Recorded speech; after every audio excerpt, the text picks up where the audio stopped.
વિક્રમ રાજા એ પણ પિક્ચર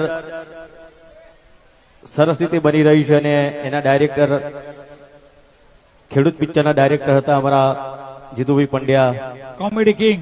હા, એ ડાયરેક્ટ કરી રહ્યા છે ને સુંદર મજાનું પિક્ચર બનાવી રહ્યા છે. એમાં ત્યાંથી ડાયરેક્ટ આવ્યો છું. થાકેલો છું. સળંગ 35 આજે 35મો દિવસ છે ને પૂરો શૂટિંગ નો. હા, સળંગ 35મો દિવસ ને રાતના 2 વાગ્યા 3 વાગ્યા સુધી શૂટિંગ ચાલુ થાય અને પાછું શૂટિંગ ચાલુ થાય સવારે 8 વાગે અને પૂરું થાય રાતના 3-4 વાગે. એમાં પાછું વચ્ચે વચ્ચે પાછું હાજરી આપવા આવવાનું ભોળાના ભગવાનના પિક્ચરમાં. એટલે એટલો બધો થાકી ગયો હતો, પણ તમને બધાને જોઈને બધો થાક ઉતરી જાય છે. ભાઈ એ ચાહકોનો પ્રેમ છે, ચાહકોને જોયે એમ પ્રેમ મળે એટલે થાક ઉતરી જાય છે. પણ દિવાળીના તહેવારમાં ફિલ્મ આવવાનું છે વિક્રમ રાજા.